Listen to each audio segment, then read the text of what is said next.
السلام علیکم. Nexus point کے ساتھ میں ہوں حیدر امام. ٹیکس ڈسکشن کے اس سلسلے کا آج ایک اور مرحلہ جس میں ہمارے ساتھ ایک اگین آج ٹیکس ایکسپرٹ موجود ہیں جن سے ہم ڈسکس کریں گے ٹیکس ریفارمز کے بارے میں.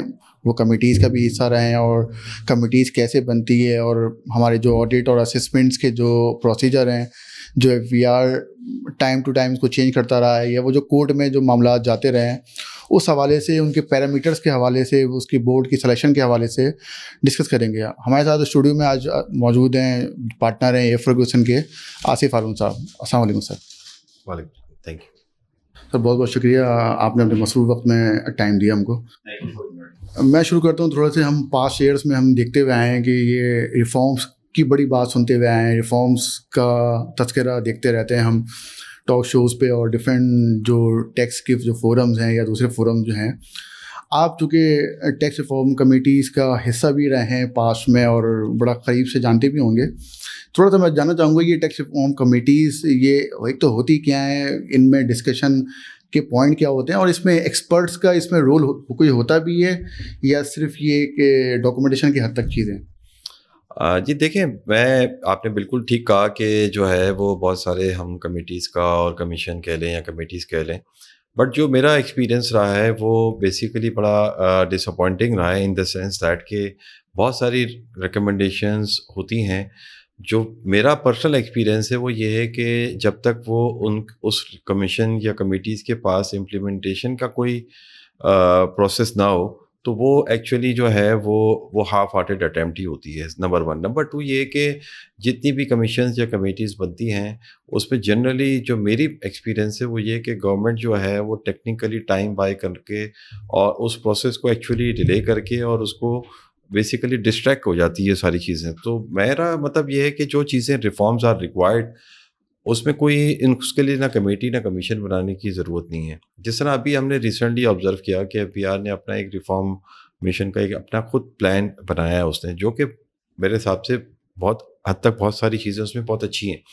تو کیوں وہ کامیاب ہوگا؟ اس لیے کہ جو کمیٹی بنائے جو ایف بی آر نے اپنی انٹرنل کمیٹی بنائی جو جس نے ابھی یہ پلان ترتیب دیا ہے اس کی امپلیمنٹیشن بھی ان کے پاس ہے. اور سیکنڈلی یہ کہ جب if there is a will there is a way, so as a result جو بھی گورنمنٹ ہوگی, جو اگر کوئی بھی ریفارم کمیٹی یا انڈیپینڈنٹ ایکسپرٹس کی کمیٹی بنائے گی اس میں جب تک گورنمنٹ کی ول نہیں ہوگی کہ ہاں ہم نے ان کی سفارشات پہ عمل کرنا ہے, تو جب تک وہ ساری جو پورا جو پروسیس ہوتا ہے وہ سب کا ٹائم بھی ضائع ہوتا ہے اور اس سے کوئی حاصل نہیں ہوتا. تو موٹی بات یہ ہے کہ جو بھی کمیشن ہو یا کمیٹی ہو جو کہ ریفارمز کے اوپر اپنی گزارشات دیں, ان کے پاس اس کا امپلیمنٹیشن کا بھی جو ہے وہ مینڈیٹ ہونا چاہیے, نمبر 1. اور نمبر 2 یہ ہے کہ گورنمنٹ کی پوری سپورٹ ہو اور ول ہو کہ ہم نے صرف یہ فائلیں یا پیپر ورک نہیں کرنا, actually we have to reform it. اور دوسری بات یہ ہے کہ جو اس میں پرابلم جو آتی ہے وہ یہ آتی ہے کہ اس میں جو ریفارمز ہوتی ہیں وہ جنرلی انڈرسٹوڈ کی جاتی ہیں کہ یہ کمیٹی جو ہے وہ اپنی سفارشات دے گی اور اگلے دن سے ٹیکس ریونیو بڑھنا شروع ہو جائے گا. بہت ساری کمیٹی کی سفارشات جو ہوتی ہیں وہ شارٹ ٹرم ہوتی ہیں, میڈیم ٹرم ہوتی ہیں اور لانگ ٹرم بھی ہوتی ہیں. تو جب تک وہ کمیٹی اپنی رپورٹ دیتی ہے یا سفارشات دیتی ہے, جب تک جو اوپر اس کی گورنمنٹ ہوتی ہے وہ بائی اینڈ لارج وہ اس کو یا تو وہ اس کا ٹائم پورا ہو چکا ہوتا ہے یا وہ اس میں سے وہ کہتی ہے کہ ابھی تو اس میں سے کوئی ریفارمز جو ہیں اس سے مجھے انکریمنٹل ریونیو امیجیٹلی کیا حاصل ہوگا. تو ہم وہی بتا رہے ہوتے ہیں کہ یہ ریفارمز ہوتی ہیں وہ کچھ بہت شارٹ ٹرم ہوتی ہیں مگر لارجلی وہ میڈیم ٹرم اور لانگ ٹرم ہوتی ہیں. تو وہ بیسیکلی ایک گیپ ہے between the expectation gap and the جو گیپ ہوتا ہے نا وہ یہی ہے کہ لوگوں کی جو ایکسپیکٹیشن ہوتی ہے اور جو ریئلٹی ہوتی ہے اس میں بڑا گیپ ہے. آپ جس طرح سے بالکل آپ نے کہا, چونکہ آپ لوگ کارپوریٹ سیکٹر کے بالکل اس طرح سے بیٹھے ہوئے ہیں کہ آپ ان کا بزنس بنتے ہوئے بھی دیکھتے ہیں, ان کا بزنس آپ چلتے ہوئے بھی دیکھتے ہیں, ان میں جو ہرڈلز ہیں وہ بھی دیکھتے ہیں. یہ جو ریفارمز کمیٹی جو بنائی جاتی ہیں جس میں یہ آؤٹ سائڈرس جن کو ہم کہیں گے جو ٹیکس ایکسپرٹس اور کنسلٹنٹس اور لائرس کو لیا جاتا ہے, کیا طریقہ کار ان کا کیا ہوتا ہے کہ مطلب یہ کوئی پرپوزلز آپ سے لیتے ہیں یا اپنے پرپوزل آپ سے شیئر کر کے اس پہ ریکمنڈیشن لیتے ہیں, کیا طریقہ کار کیا ہوتا ہے؟ جنرلی دیکھیں ہم جب بھی مختلف کمیٹیز کا پارٹ رہے ہیں تو اس میں اٹس ناٹ اونلی دیٹ کہ ٹیکس کنسلٹنٹس ہوتے ہیں یا وکیل ہوتے ہیں, اس میں جنرلی کوشش یہی کی جاتی ہے کہ ایک کمپوزٹ کمیٹی بنے جو کہ ریپرزنٹیٹیو ہو of the consultants, of the industry, of the even the from the government side as well. تو وہ جو ایک کمپوزٹ کمیٹی ہوتی ہے وہ سارے ان فیکٹرز کو جو انڈسٹری کے ایشوز ہیں. اور دیکھیں جنرلی میں آپ کو بتاؤں نا، ریفارمس ایک بڑا ایک ہولسٹک ایک سبجیکٹ ہے. اس میں آپ جو ہیں اس میں 3-4 بڑے حصے ہوتے ہیں. ایک ہوتا ہے کہ آپ کا لا کی لینگویج کو کیسے امپروو کرنا ہے. ایک ہے ایز آف ڈوئنگ بزنس، وہ ایڈمنسٹریٹو ایشوز ہوتے ہیں. تیسرا اینگل ہوتا ہے اس کا legal side. F P R کی جو لیگل سائڈ کی ریفارمز ہیں اس کے لیے کیا ایشوز اس میں ہیں، اس کے کیا سولوشنز ہیں. پھر اس کا چوتھا پارٹ ہوتا ہے آٹومیشن کا، ٹیکنالوجی کی یوزیج کا. اور پھر سب سے امپورٹنٹ جو ہے کہ ایف بی آر کی اپنی جو ایچ آر مینجمنٹ ہے اور ایف بی آر کی اپنی جو ایک اسٹرکچرل ریفارمز آر ریکوائرڈ. تو یہ ریفارم کمیشن یا ریفارم کمیٹی یا جو بھی جس کو بھی آپ اس کا نام لے لیں، اس کے بہت سارے فیسٹس ہوتے ہیں. اٹس ناٹ دیٹ کہ ون پوائنٹ کہ یار آپ نے کوئی ریونیو میجرس بتانے، کہ بہت سارے اینگلز ہوتے ہیں اور اس کے مختلف چیپٹرز یا پارٹس ہوتے ہیں. اس کی ہر چیز کی الگ ایکسپرٹی چاہیے آپ کو. اگر لا کے اندر لینگویج کی improvement is required, you need a skill set of drafting. At the same time, if you want to suggest anything regarding technology side, then you need to have IT experts in your committee. If you want to improve the ease of business والی اگر ہم area کو دیکھیں تو جو ہمیں پھر industry اور جو بزنسز ہیں ان کے ایشوز کے بارے میں ان سے انٹریکٹ کرنا پڑتا ہے. تو یہ مختلف فیسٹس ہوتے ہیں، مختلف اس کے پورشنز ہوتے ہیں جو پورا جو کمیٹی یا کمیشن جو بھی ہوتا ہے ان ساری چیزوں کا جائزہ لیتا ہے. تو اس کے لیے مطلب سب لوگ ہوتے ہیں اس میں. یہ نہیں ہوتا کہ آپ کوئی ایک بندہ جو ہے وہ پورا اس ٹیکس کی ریفارمس سے، کہ میں نے آپ کو جس طرح بتایا نا کہ بہت سارے اس کے چیپٹرز ہوتے ہیں، بہت سارے ایریاز ہوتے ہیں اور ہر ایریا کے لیے الگ ایکسپرٹ چاہیے ہوتا ہے. بالکل صحیح، بالکل آپ بات صحیح ہے. تھوڑا سا اس کو میں اور بات بڑھاتا ہوں کہ جو اس کمیٹیز میں یقیناً بہت ساری چیزیں ڈسکس بھی ہوتی رہی ہیں. ہم بات کرتے ہیں ایک سرٹیڈ آڈٹ کی بات کرتے ہیں. آج تک اور جو ایف بی آر ہے وہ اس کا میکینزم بنانے میں اور اس کو امپلیمنٹ کرنے میں اپیرنٹ ہمیں لگتا ہے کہ وہ ناکام ہے. آل دو شاید ان کا پوائنٹ، ان کا ویو ڈفرینٹ ہو سکتا ہے، لیکن ہم بینگ اے کنسلٹنٹ یا بینگ اے کارپوریٹ سیکٹر کی سائڈ سے دیکھیں تو ہم دیکھتے ہیں یہ صرف ڈاکومنٹیشن اور یہ نوٹس کا آنا اور نوٹس کا جانا اور یہ آرڈر پاس ہو جانا، ریکوریز وغیرہ یہاں سے کچھ ان کو نہیں مل پاتی. بڑی لیٹیگیشن میں جا کے اماؤنٹ پھنستی ہے اور اس کا حال وہی ہوتا ہے کہ جو ٹیکس لا امینڈمنٹ لا کے اس کو پورا ریفریز کرنے کی کوشش کرتے ہیں. آڈٹ سے ریلیٹڈ میرا ایک تو ہمارے پاس آڈٹ دو طریقے کے ہوتے ہیں کہ ایک تو کمشنر کے پاس جو پاورز ہوتی ہیں ایک تو وہاں سے ہوتا ہے، اور ایک بورڈ کے پاس سلیکشن کا کرائٹیریا اور پیرامیٹرز ہوتے ہیں. پہلے میں اس طرح بات کرتا ہوں کہ یہ جو کمشنر کے پاس جو پاور ہے اس کا کس حد تک، چونکہ آپ کارپوریٹ سیکٹر کے آڈٹس ان کے اسسمنٹ میں ڈیپلی ان کو دیکھتے بھی رہے ہیں اور وہ کرواتے بھی رہے ہیں، آپ کا اس میں کیا خیال ہے کہ یہ جو پاور کا دینا، چونکہ ایک تو لا کا پارٹ ہے اس سے لے کہہ سکتے ہیں کہ بھائی ٹھیک ہے، اس کے باہر ہم بات کریں کہ یہ پاور کا اس کا مس یوز نہیں ہوتا ہر جگہ پہ، کہ اس کے پاس کوئی ڈیفینٹ انفارمیشن نہیں ہے، کوئی کرائٹیریا نہیں، جس کا چاہا جب چاہا آڈٹ سلیکٹ کیا اور وہ نیچے افسران کو دے دیا، اور افسران نے وہ کیا حال نیچے کیا وہ آپ کو بھی پتہ ہے اور ہمیں پتہ ہے. تو یہ کس طرح سے ان چیزوں کو روکا جائے اور کس طرح سے اس کے ایسے میجرز کیے جائیں کہ اس کی کوئی پروڈکٹیوٹی ہونی چاہیے. تو آپ کا اس میں کیا خیال ہے اس میں؟ جی آپ دیکھیں، جس طرح میں نے سمجھتا ہوں کہ یہ جو آڈٹ کا 4 پارٹس ہیں میرے حساب سے. First stage is selection, second stage is conduct of the audit, third stage is adjudication on the basis of the audit, and fourth leg is that how much you are able to recover the tax. تو یہ 4 basically stages ہیں اس کی. اصل problem 20 سال ہو گئے ہمیں، 22 سال کہ سلیکشن جو ہے وہ آڈٹ کی وہ آج تک کورٹوں میں گھومتی جاتی ہے کہ ایف بی آر نے پہلے پیرامیٹرک تھا، پھر وہ بیلٹنگ اس کے اندر تھا، پیرامیٹرک کیسے ہوگا، پیرامیٹرز کیسے بنیں گے، فلاں کیسے ہوگا. کمشنر کے پاس پاورز انڈیپینڈنٹ پاور دیے گئے، اس میں پھر 10-15 سال اس میں نکلے کہ وہ کمشنر کے پاس انڈیپینڈنٹ پاور ہے کہ نہیں ہے. میرے حساب سے سلیکشن کے جو آڈٹ کے پاورز جو ہے نا وہ بالکل صحیح ہیں اس وقت قانون میں، کہ بورڈ کے پاس بھی پاور ہے اور کمشنر کے پاس بھی پاور ہے. اور جتنا آپ لا کے اندر آپ اس کو کنفائن کرتے جائیں گے کہ سلیکشن کیسے کرنی ہے، وہ پھر again that generates the litigation. بہتر ہے کہ کمشنر کے پاس جنرک پاورز ہوں کہ وہ سلیکٹ کرے. اب اصل ایشو سلیکشن کے بعد جو بڑا مسئلہ جو ہے نا وہ ہے کنڈکٹ آف دی آڈٹ. وہاں جو ہے نہ ایف پی آر کے پاس وہ اتنی کیپیسٹی ہے نہ کیپیبلٹی ہے. اور دوسرا یہ کہ جو میں سمجھتا ہوں کہ جو آڈٹ آفیسر ہے اور جو ایڈجوکیشن ہے یعنی جس نے اسسمنٹ آرڈر پاس کرنا ہے اور جس نے آڈٹ کرنا ہے وہ آئیڈیلی پہلے تو 2 ڈفرینٹ لوگ ہونے چاہیے. اور سیکنڈلی یہ کہ آڈٹ کے لیے میں سمجھتا ہوں کہ ایف بی ہم نے ابھی لاسٹ ریفارم کمیشن کے اندر ہم نے ایک پورا ایک چیپٹر لکھا تھا آڈٹ کے اوپر, اور اس میں ہم نے یہ سجیشن دی تھی کہ پاکستان کے اندر ایک انڈیپینڈنٹ آڈٹ اتھارٹی ہونی چاہیے, اور وہ آڈٹ اتھارٹی جو ہے وہ صرف انکم ٹیکس کا آڈٹ نہ کرے. اگر کسی ٹیکس پیئر اے بی سی کمپنی ہے اس کا اگر آپ نے آڈٹ کرنا ہے تو آڈٹ کا مقصد کیا ہے کہ آپ نے بکس آف اکاؤنٹس کا آڈٹ کرنا ہے اور ایک فریم ورک میں آڈٹ کرنا ہے. اب ایک ٹیکس پیئر ہے اس کا ایک ایف بی آر کا آڈٹ ہوتا ہے انکم ٹیکس میں, پھر کچھ عرصے بعد اس کا ایف بی آر کا سیس ٹیکس کا آڈٹ کرتی ہے, پھر اس کا ایک مانیٹرنگ کا آڈٹ کرتی ہے, پھر اس کے بعد اگر وہ پروونشل سائڈ اس کی اگر کوئی ہے چاہے وہ سروسز سیکٹر میں ہے یا اس کی سیس ٹیکس کی سائڈ ایکسپنسز کی ود ہولڈنگ کی ہوتی ہے, اس کا پھر ہر پروونس کا آفیسر اس کی ود ہولڈنگ کی آڈٹ کر رہا ہوتا ہے, یا اگر وہ سروسز سیکٹر کی ہے تو وہ ہر پروونس کا آفیسر اس کا آڈٹ کر رہا ہوتا ہے. تو اب آپ ایک ٹیکس پیئر کو آپ ازیوم کریں کہ اگر آپ ٹیکس پیئر ہیں, ایک کمپنی ہے یا بزنس کر رہے ہیں and you are exposed to so many audits, تو آئیڈیلی گورنمنٹ آف پاکستان اور پروونشل اتھارٹیز کو ایک سیپریٹ آڈٹ اتھارٹی بنانی چاہیے. اس میں آئیڈیلی جو ہے وہ جس طرح ابھی بھی ریفارم پلانس کے اندر بات ہو رہی ہے کہ آڈٹ کرنے کے لیے اسکل سیٹ ایک ڈفرینٹ چاہیے. They might be hiring audit experts, chartered accountants یا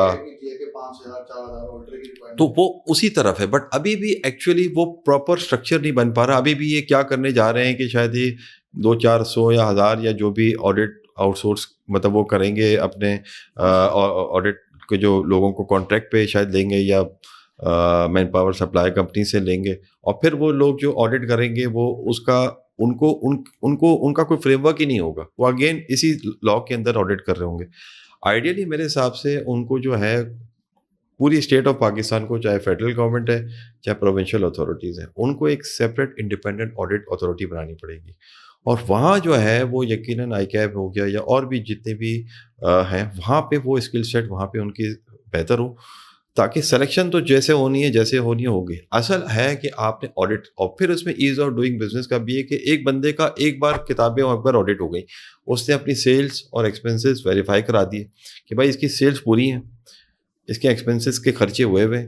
اب اس آڈٹ کے بعد وہ آڈٹ رپورٹ جو ہے وہ ایف بی آر کے اس آفیسر کو بھی دے دی جائے جس نے انکم ٹیکس کا آرڈر پاس کرنا ہے, اس نے سیس ٹیکس کا آرڈر پاس کرنا ہے, اور پروونشل اتھارٹیز کے پاس بھی وہ آڈٹ رپورٹ چلی جائے کہ بھائی ہم نے اس کی دیکھ لی, یہ سیلز اس کی آؤٹ آف بکس ہیں کہ نہیں, ہم نے اس کی بینک اسٹیٹمنٹ سے ساری رسیدیں چیک کر لیں, ہم نے اس کے سارے ایکسپنسز کو چیک کر لیا, اس نے بینکنگ چینل کے تھرو پیمنٹ کی ہے نہیں کی ہے, کیا ہے کیا نہیں کیا, اور اس کو آپ ایک فریم ورک دے دیں کہ یار اس نے ود ہولڈنگ بھی چیک کر لی, اس نے فلاں بھی چیک کر لیا, انوائسز ہیں, اور اس میں یہ نہیں کہ آپ ساری چیزیں چیک کریں. جس طرح ہم اپنا اسٹیچوٹری آڈٹ کرتے ہیں جس میں پراپر ایک سیمپلنگ ہوتی ہے, ریپرزنٹیٹیو سیمپلنگ ہوتی ہے, اور اس میں سسٹمس کے اوپر بھی, انٹرنل کنٹرول کے اوپر بھی دیکھا جاتا ہے کہ اس کلائنٹ کے اندر رسک کیا ہے.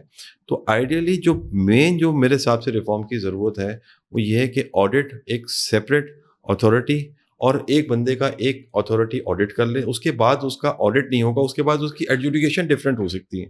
دیکھیے پھر ایک اس کا انکم ٹیکس کا آفیسر ہوگا, وہ ایک آرڈر پاس کرے گا, سیس ٹیکس کا آفیسر ہوگا یا پروونشل اتھارٹیز ہوگی وہ اس کا آڈٹ پاس کرے گی, بٹ ایٹ لیسٹ اس کو 4 بار 5 بار کتابیں مختلف لوگوں کے پاس لے کے جانے کی ضرورت نہیں پڑے گی. جب وہ آڈٹ رپورٹ میں ساری اس کے جو ویریفیکیشن کے پوائنٹ آف ویوز جو ہے نا سارے وہ آئیڈینٹیفائی ہو چکے ہوں گے, جو گیپس ہوں گے, اب اس کے اوپر آپ نے ایک اوپینین فارم کرنا ہے, وہ ایک سیپریٹ آفیسر ہو. ادروائز آج کیا ہو رہا ہے کہ جو آڈٹ آفیسر ہے وہ اسیسنگ آفیسر بھی ہے, جب وہ آڈٹ کرتا ہے تو ایز این اسیسنگ آفیسر وہ کمپرومائز کر جاتا ہے, اور جب پھر وہ کمپرومائز کرتا ہے تو جب ڈیل ہوتی ہے یا نہیں ہوتی وہ پھر ہیراسمنٹ اور کوالٹی کے ایشوز آنے شروع ہو جاتے ہیں اور کرپشن کے ایشوز آنے شروع ہو جاتے ہیں. تو میرے حساب سے پہلا اسٹیپ تو یہ ہے کہ آپ ایک اور اس کی آئیڈیل فارم یہ ہونی چاہیے کہ انڈیا میں جس طرح بھی پروسیس شروع ہوا ہے فیس لیس آڈٹ کا.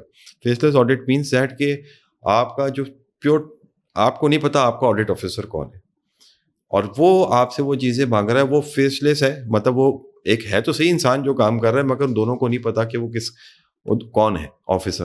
تو آئیڈیلی وہ بندہ آڈٹ کر کے اس کی ایگزامینیشن کر کے پھر جو ایک اسیسنگ آفیسر کو دے دے اس میں کیا ہے کہ پھر جب ایشوز کرسٹلائز ہو چکے ہوں گے پھر آپ کا اسیسنگ آفیسر ہوگا وہ اپنا ایک انڈیپینڈنٹ مائنڈ اپلائی کرے.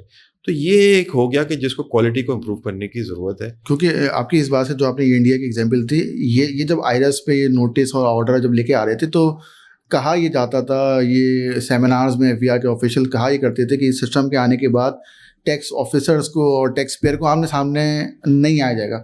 مطلب یہ تو سسٹم یہاں بھی موجود ہے نا کہ وہ جو آڈٹ کر رہا ہے وہ مجھے ایک آئرس میں نوٹس دیتا ہے, میں اس کو اس میں انفارمیشن دیتا ہوں, وہیں سے مجھے وہ شوکاز دے گا, وہیں سے آرڈر پاس ہوگا. تو یہ چیز تو یہاں بھی موجود ہے, لیکن وہ آمنے سامنے آ کے بیٹھتے ہیں اور وہ اس صحیح ہے, کمپرومائز ہونے کے چانس ہے, مگر اس کو چونکہ اوائڈ نہیں کر سکتے تو اس کا پھر حل یہ ہے کہ آپ آڈٹ آفیسر کو الگ کرتے ہیں اور اسیسنگ آفیسر جو ہے جو ایڈجوڈیکیٹنگ اتھارٹی ہے اس کو آپ علیحدہ کرتے ہیں. تو وہ ایک کم از کم ڈسکنیکٹ آ جائے گا جہاں شاید کمپرومائزز کے امکانات تھوڑے سے کم ہو جائیں گے آپ کے.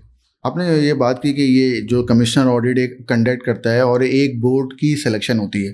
اب ہم جب بورڈ کی سلیکشن کی بات کرتے ہیں, وہ ماضی میں دیکھا ہم نے 2015 میں آڈٹ پالیسیز کیسے چیلنج ہوتی رہی کورٹ کے اندر اور کیسے وہ اس پیرامیٹرس کے معاملات وہ گھومتے رہے. اب یہ سیکشن 214C ہم یہ دیکھتے ہیں کہ وہاں پہ کہتے ہیں پیرامیٹرس کانفیڈینشیل ہیں. مطلب اس کانفیڈینشیل رکھنے کا کیا مقصد ہے؟ اگر میرا کوئی اتھارٹی آڈٹ کرنا چاہتی ہے اور مجھے وہ پیرامیٹرس اگر پتہ چل جائیں, مجھے بتا دیے جائیں کہ یہ وجوہات ہیں جس کی وجہ سے ہم آپ کو آڈٹ کرنا چاہتے ہیں, کیا وہ ایگزامپلس نہیں ہوگا پیرامیٹر بتانا دوسروں کے لیے کہ کوئی میں دیکھوں گا کسی دوسرے کا کیس, آپ نے میرا کیس دیکھا کہ اس پیرامیٹرس کے اوپر سلیکٹ ہوئے تو میں ان چیزوں سے اوائڈ کروں گا, ان چیزوں کا خیال رکھوں گا. تو یہ پیرامیٹرس کو کانفیڈینشیل رکھنے کی مطلب ایسا کیا لاجک یہاں پہ بنتی ہے؟ دیکھیں پیرامیٹرس کو کانفیڈینشیل رکھنے کی یہ لاجک ہے کہ چونکہ اگر وہ پیرامیٹرس آئیڈینٹیفائی ہوں گے, آپ کو پتہ ہے یہاں پاکستان میں بکس مینیج ہو جاتی ہیں, آپ ایکسپنسز کا ٹرن اوور کا ریشو یہ سب چیزیں جو ہیں وہ مینیج ہو جاتی ہیں. تو جنرلی ہمیشہ جو پیرامیٹرز ہوتے ہیں اگر پیرامیٹرز رکھنے ہیں, ویسے تو آپ میرا خیال سے پیرامیٹر والا پاور ضرور ہے مگر جنرلی اب رینڈم بیلٹنگ ہی ہوتی ہے, اور آئی تھنک رائٹلی سو, اس لیے کہ رینڈم بیلٹنگ میں کوئی کسی کو کوشچن نہیں کر سکتا. اور جو اگر کوئی ڈسٹورشن آ رہی ہے تو کمشنر کے پاس ایک علیحدہ پاور ہے جو کہ ایک اسپیسیفک ایشو ٹو ایشو اس کے اندر کیا اس کے رسک فیکٹرز انوالوڈ ہیں تو وہ کمشنر بہتر ہے کہ اس کو سلیکٹ کرے. اس لیے کہ پاس میں جب بورڈ نے ایک پیرامیٹر بتا کے یا ایک انڈسٹری اسپیسیفک جب سلیکشنز کی تو وہ بھی پھر کورٹ میں چیلنج ہو گئی. تو آئی تھنک کہ لا کو ہمیں اس طرح بنانا پڑے گا کہ ایک رینڈم بیلٹنگ کا کانسیپٹ ہو, اور اس کے علاوہ اگر کمشنر اگر کوئی کسی کا سلیکشن کرتا ہے اس میں جس طرح اب لا ریفائنڈ ہو چکا ہے کہ جب آپ سلیکشن کریں تو commissioner should give the reasoning of selection, آلدو وہ ریزننگ چیلنج نہیں ہو سکتی بٹ ریزن ہونے چاہیے, بالکل جو ہے وہ ایسے ریزنز نہ ہوں جو کہ ایڈ ہاک ریزنز نہ ہوں. یہ پیرامیٹرس کے بارے میں بھی لاہور ہائی کورٹ نے ایک ججمنٹ دیا تھا جس میں یہ کہا تھا, میں جگہ دیکھا کہ وہ لاہور ہائی کورٹ یہ کہتا ہے کہ پیرامیٹر اگر کوئی ٹیکس پیئر مانگ رہا ہے یا کوئی ڈیمانڈ کر رہا ہے تو اس کو پیرامیٹرز آپ بتائیں.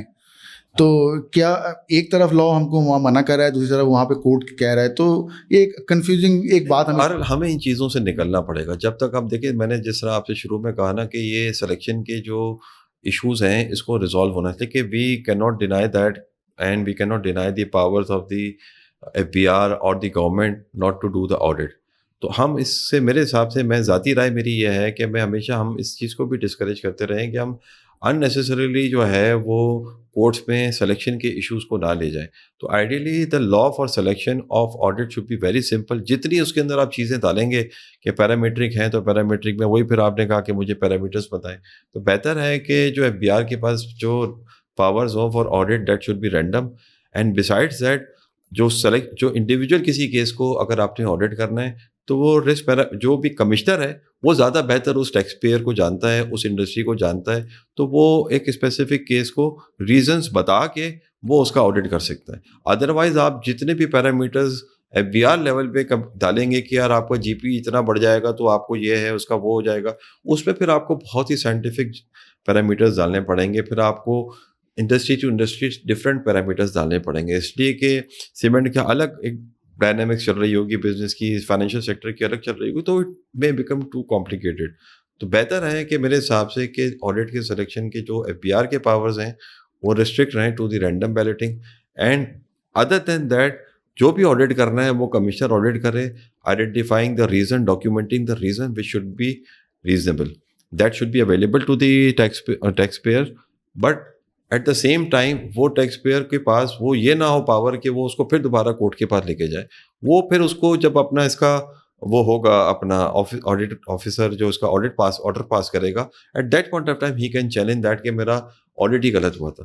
تو وہ پھر اس وقت, تاکہ ہمیں سسٹم کو چلنے بھی دینا ہے, but there should be transparency in the system as well. اب یہ جو ہم آڈیٹ کی جب بات کرتے ہیں تو وہاں سے ایک چیز اسسمنٹ کی طرف ہم تھوڑا سا آتے ہیں. اسسمنٹ میں بہت تھوڑی سی میں آپ کی ایک بات کروں گا کہ چونکہ آپ ان کمیٹیز کا ریفارم میں رہے ہیں, تو کبھی یہ باتیں وہاں ڈسکس ہوئی کہ یہ 122(5) ہے, 122(5) کے یہ جو ڈفرینسز ہیں, یہ جو کانفلکٹ ہیں, آج تک ان کو یہ معلوم نہیں کہ ڈیفینیٹ انفارمیشن کیا ہے. 122(5) میں فشنگ انکوائری کا کیا کانسیپٹ ہے. یقیناً اتنے عرصے تک یہ چلتا ہوا آ رہا ہے, یہ اوپر تک جاتی ہیں چیزیں. ایک کنٹرول تو ان کو ان دی اینڈ ایک کوئی اسٹوڈنٹ ہوتا ہے اس کو سمجھ نہیں آ رہا ہے, لیکن ایک وقت آتا ہے کہ وہ سیکھتے وہ ان کو سمجھ میں آتا ہے کہ ہاں یار اب مجھے نہیں کرنا. تو کبھی ان چیزوں پہ بات ہوئی کہ یار ہم نے نوٹس دینے سے پہلے یہ فشنگ انکوائری کا معاملہ ٹیکس پیئر لے جائے گا آگے, یہ 122(5) کا معاملہ لیگل میں لے جائے گا, یہ 100 ڈیفرنٹ انفارمیشن کا معاملہ لے جائے گا, کچھ نہیں ملے گا آپ کو. اب جو الٹیمیٹ آبجیکٹیو ہوتا ہے وی آر کا ٹیکس کلیکشن, وہ تو ان کو نہیں مل پاتی ہے. تو کبھی اس ریفارمس میں اس حوالے سے کبھی اس طریقے سے بات ہوئی ہے کبھی؟ ڈیفینیٹلی بالکل بات ہوئی ہے, اور ہم نے بیسیکلی جہاں تک مجھے یاد ہے کچھ ایک آدھ کمیٹی میں ہم نے ان کو جو ہے یہ ایشوز کو ہم نے لا کو بھی شاید صحیح کر کے بھی ہم نے ان کو بتایا تھا. دیکھیں یہ چیزیں تو لا کی اسسمنٹ کے اندر کہ کب ایک ریویژنری جوریسڈکشن استعمال ہوگی اور کب جو ہے وہ ڈیفرنٹ انفارمیشن کی جوریسڈکشن استعمال ہوگی, کب آڈٹ کی بیس پہ جو ہے وہ آپ کا, اس لیے کہ یہ سارے پاورز تو آپ کو رکھنے پڑیں گے قانون میں. اس لیے کہ یہ نہیں ہو سکتا کہ پرانے 79 کے آرڈیننس کی طرح ہر ریٹرن کے اوپر آپ اسسمنٹ کھول دیں اور اس میں سیکشن 61 کا نوٹس دے دیں. تو یہ تو ہمیں یہ پاورز رکھنی پڑیں گی کہ کب ایک لمیٹڈ 122(5) ہوگا. یس 122(5) کے لیے ہم نے دیکھا مختلف, آج تک 2001 کے آرڈیننس سے لے کے 2024 ہو گیا, اور اس کے اندر مختلف جو ہے وہ امینڈمنٹس آتی رہیں. کبھی انکوائری کا آیا پاور, کبھی نہیں آیا. جو انکوائری کا آیا بھی اس کا اسکوپ کیا تھا. تو ڈیفینیٹلی یہ لا جتنا بھی وہ اس کو لکھ لے, جورسپروڈنس سے ہی وہ چیزیں کلیئر ہوتی ہیں. جو انفارچونیٹ بات ہے وہ یہ ہے کہ بہار کے اندر اکاؤنٹیبلٹی کا سسٹم بہت پور ہے. نوئنگلی دیٹ کہ اچھا میں ذاتی طور پہ سمجھتا ہوں کہ وہ ٹیکس آفیسر جو جان بوجھ کے سمجھتا ہے, ان کو پتہ ہے کہ میں یہ چیز 122(5) میں نہیں کر سکتا, پھر بھی وہ چیزیں اس 122(5) میں ڈال کے میرے حساب سے وہ ٹیکس پیئر کے ساتھ ایک انڈرسٹینڈنگ کے ساتھ وہ کرتا ہے کہ میں تو مجھے کرنے دو, تم آرام سے اپیل میں جی جاؤ گے. تو وہ ایکچولی یہاں جو میں سمجھتا ہوں کہ جو فقدان ہے لا کے اندر نہیں ہے. فقدان جو ہے وہ ایکچولی ایف بی آر کے اپنے اکاؤنٹیبلٹی کے سسٹم کے اندر ہے کہ why they don't audit the audit یا assessment of their officers, why they don't do the accountability of the officer who has passed the order and then thereafter what had happened to that order. وہ بہت important ہے کہ وہ جو order ایک پاس ہوا وہ آخر میں جب سسٹین نہیں کرا, اور جب وہ 5 سال بعد وہ پتہ چلا, مگر وہ آفیسر کی آپ نے پروموشن بھی کری, اس کی آپ نے ایویلیوشن بھی کری, اس کی بیسس پہ کہ ایک چکا مار کے آرڈر پاس کر کے چلا گیا تھا, یہ آپ وہ کمیشنر بن چکا ہو. تو یہ actually this is the problem is not the wording of the law, problem is in the system of the F B R to look into. اس لیے کہ آج بھی کمشنر کے پاس ریویو کے پاورز ہیں کہ وہ کسی آفیسر کے آرڈر کو اٹھا کے وہ دیکھ سکتا ہے کہ اس نے آرڈر صحیح پاس کیا. کبھی آپ نے دیکھا ہوگا کہ کبھی کمشنر نے اپنے آفیسر کو آرڈر کو چیک کیا ہو؟ کبھی بھی نہیں کرے گا. تو یہاں اس کمشنر کی بھی اکاؤنٹیبلٹی ہونی چاہیے کہ وہ آفیسر جس نے ایک غلط آرڈر پاس کیا, out of the jurisdiction order pass کیا, نوئنگ اگینسٹ دی جوریسپروڈنس اس نے آرڈر پاس کیا, اس آفیسر کی بھی ایک اس کی پرفارمنس ایویلیویشن ہونی چاہیے. اور اس کے اوپر جو کمشنر یا آئی اے سی بیٹھا ہوا ہے اس نے کیوں نہیں, اس لیے کہ لا میں ان کی رسپانسبلٹیز بھی ہیں, لا میں ان کی پاورز بھی ہیں, تو وہ اس پاور کو استعمال کیوں نہیں کیا, وہ رسپانسبلٹی انہوں نے ڈسچارج کیوں نہیں کی.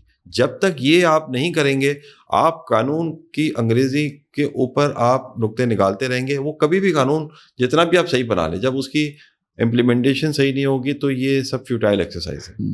بالکل صحیح ہے. بالکل ایک جگہ پہ ہم اسسمنٹ سے ریلیٹڈ ایک آخری بات کرتے ہیں. کچھ ٹائم پہلے 122D آیا جہاں پہ وہ ایگریڈ اسسمنٹ کی بات کرتا ہے. وہ اس طرح سے کہتا ہے کہ کہیں پہ 122(9) کا شوکوز ہے تو ایک ٹیکس پیئر کے بعد ایک آپشن ہے کہ وہ ایک ایگریڈ سیٹلمنٹ میں ایک آفر کرے ٹیکس, اور اس کو ٹیکس ڈپارٹمنٹ اس کی ایک کمیٹی بنا کے اس کی ایکسیپٹنس کر کے اور ایک آرڈر پاس کر دے.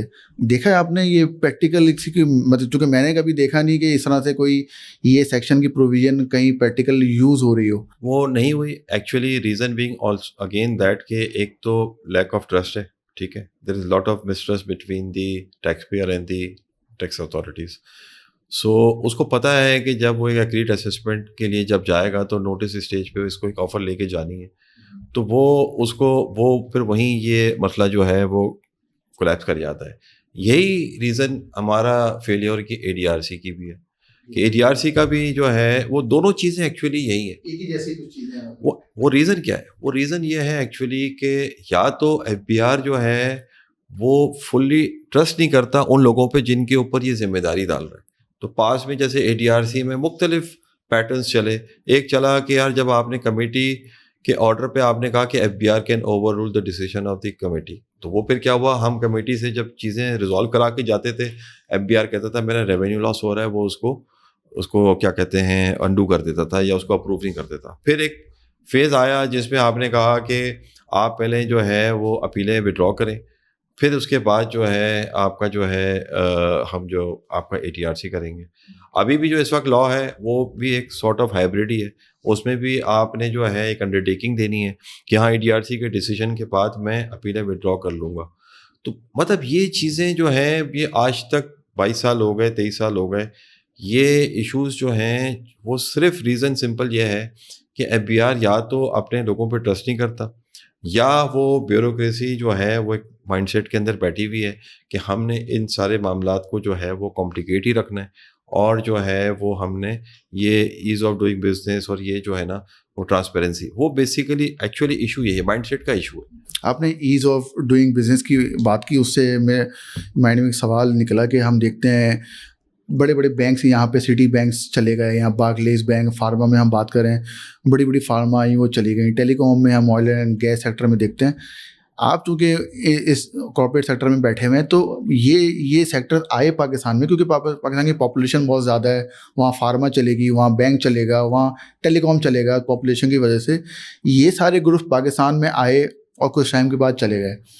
کیا اس میں بھی یہ ٹیکس پالیسیز کا ہی ایک رول ہے یا گورنمنٹ کا کچھ اور ہے معاملات ہیں کہ یہ گروپ آتے ہیں اور آگے ابھی بھی ہم دیکھتے ہیں MNCs یہاں سے باہر جانے کی بات کرتی ہے.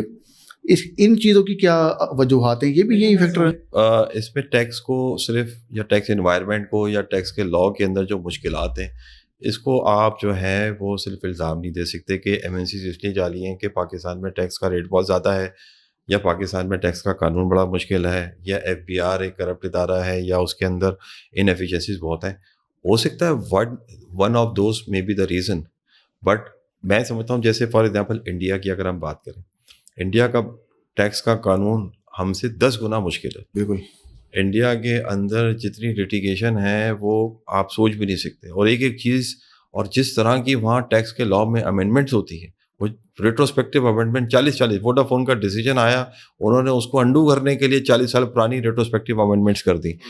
آج ان کا اگر آپ چارجنگ پروویژن سیکشن شاید 9 ہے, وہ اگر آپ پڑھیں تو اس کے اندر اس کو آپ پڑھ نہیں سکتے آسانی سے جب تک آپ اس کے جو ہے وہ 2 دن آپ اس کو نہ پڑھیں.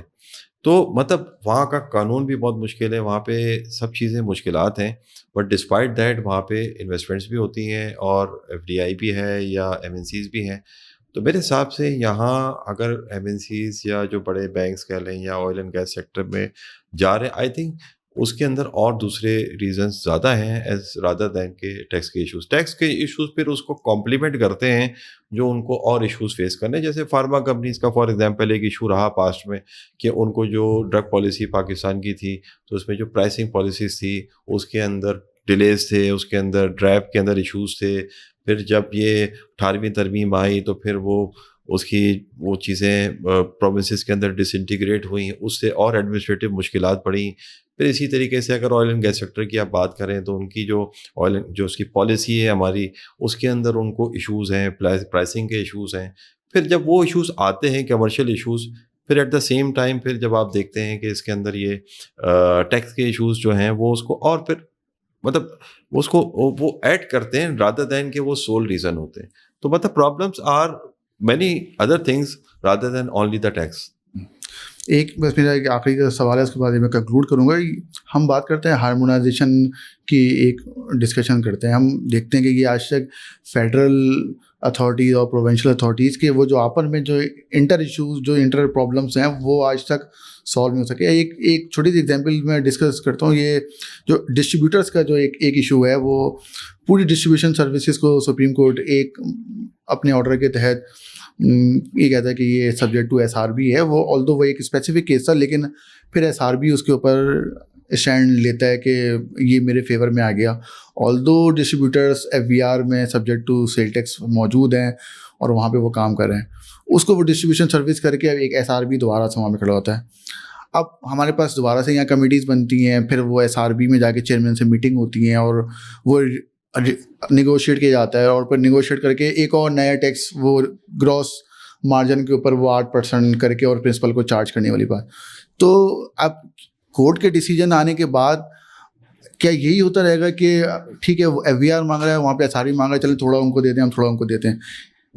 اس کو آپ کس طرح سے دیکھتے ہیں؟ یہ ڈسٹریبیوشن کا ایک بہت بڑا سیکٹر ہے پاکستان میں, جس کو انہوں نے ایک ٹیکس اور لگا دیا. آلدو وہ ٹیکس پاس آن کرے گا, لیکن وہ مینوفیکچرر اور امپورٹر پہ جو پاس آن کرے گا, وہ جو چارج کرے گا, وہ بھی ایک اس کے لیے کاسٹ کا پارٹ بنے گا.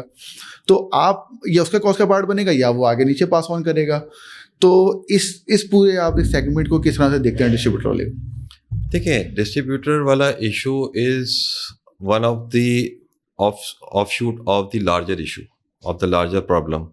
اس پہ ہم نے ہارمونائزیشن کے اوپر ہم نے بہت کام کیا. خاص طور پہ میں نے آئی کیپ کے اندر کمیٹیز کے اندر یا ٹیکس ریفارمس کے اندر ہم نے جو ہے اس کی پورا ایک فریم ورک بھی ہم نے دیا ہوا ہے, اور ہم نے بتایا ہے کہ کس طرح سے اس ایشو کو, اس کے لیے کہ اس کے اندر 2-3 طرح کے ایشوز ہیں. ایک گڈس اور سروسز میں کیا فرق ہے, پھر ود ان سروسز ڈیسٹینیشن اور اوریجن کے کیا ایشوز ہیں. تو یہ اس پہ ہم نے بہت کام کیا ہوا ہے اس پہ. اب جو اس کے اندر ایک پوری لمبی ایک پورا اس کا پروگرام کرنا پڑے گا. To cut the story short, جو آپ کا اسپیسیفک سوال ہے ڈسٹریبیوشن کا, ہم اس کو دیکھ بھی رہے ہیں, ڈسکشن بھی ہو رہی ہے. اس کا میرے حساب سے solution is not the court but the national tax council. National tax council میں اس کو ہم نے بھی ریکویسٹ کروائی ہوئی ہے, بزنس فورم سے بھی ریکویسٹ کروائی ہوئی ہے. اس ایشو کا سولوشن جو ہے نہ کورٹس میں ہے نہ لاء کے اندر ہے. اس کا ایشو صرف اور صرف ان 4-5 اتھارٹیز کو بیٹھیں اور اس ایشو کو ڈیسائیڈ کریں کہ فیڈرل گورنمنٹ نے اس پہ کیسے ٹیکس کلیکٹ کرنا ہے اور پروونسز نے کیسے کرنا ہے. آیا فیڈرل نے پورا کلیکٹ کرنا ہے, آیا پروونس نے پورا کلیکٹ کرنا ہے, یا دونوں نے مل کے کلیکٹ کرنا ہے. تو اس کی ان پٹ آؤٹ پٹ ایڈجسٹمنٹ کیسے ہونی ہے. یہ جب تک یہ 4 پروونشل اتھارٹیز اور ایف بی آر مل کے اس کو نیشنل ٹیکس کاؤنسل میں مسئلے کو حل نہیں کریں گے, یہ ایشو کھڑا رہے گا, یہ ایشو پرابلم کھڑا کرتا رہے گا. اور لارجر آپٹکس کے اندر یہ پاکستان کے لیے بہت بڑا ایشو ہے. اور لارجر آپٹکس کے اندر میں سمجھتا ہوں کہ جو گورنمنٹ آف پاکستان ہے, جو کہ wholesale and retail sector کو ڈاکیومنٹ کرنے کے لیے پوری کوشش کر رہی ہے, یہ ایشو اگر ریزالو نہیں ہوا تو جو پورا اس سیکٹر کی ڈاکیومنٹیشن کولیپس کر جائے گی. میں سمجھتا ہوں یہ اتنا بڑا ایشو ہے, اس کو دونوں لوگوں کو بیٹھ کے فیڈرل اور پروونشل اتھارٹیز کو نیشنل ٹیکس کاؤنسل کے لیول پہ ایڈمنسٹریٹیولی اس کو ریزالو کرنا پڑے گا. تو یہ جو ہارمونائزیشن پہ آپ جس نے بتایا کہ آپ نے بہت اس پہ کام بھی کیا, کہ یقیناً ایک بہت بڑا سبجیکٹ ہے. میں صرف ایک شارٹ سی ایک بات سے پوچھنا چاہوں گا کہ کیا اس پہ جب یہ 4-5 اتھارٹیز بیٹھتی ہیں تو ان کا اس پہ جواب ہوتا کیا ہے؟ کہ اگر آپ یہ کہتے ہیں کہ ایک ایشو ہے کسی ایک بینک کا, ایک اس کی سروس ہے جو کہ 4 پروونس میں جا رہی ہے اور چاروں میں الگ الگ طریقے سے سوالات ہو رہے ہیں, تو ایٹ لیسٹ یہ چاروں جو پروونس والی جو سروس والی اتھارٹیز ہیں یہی کسی ایک پیج پہ آ جائیں کہ ٹھیک ہے یہ آپ کا ڈومین ہے اور یہ میرا ڈومین ہے, الگ الگ ڈومین میں کام کریں گے. تو کیا ایشو ہے کیا یہاں پہ, یہ اس کو کیوں بائی نہیں؟ دیکھیں, ایشو صرف ریونیو کے ایشوز ہیں کہ ہر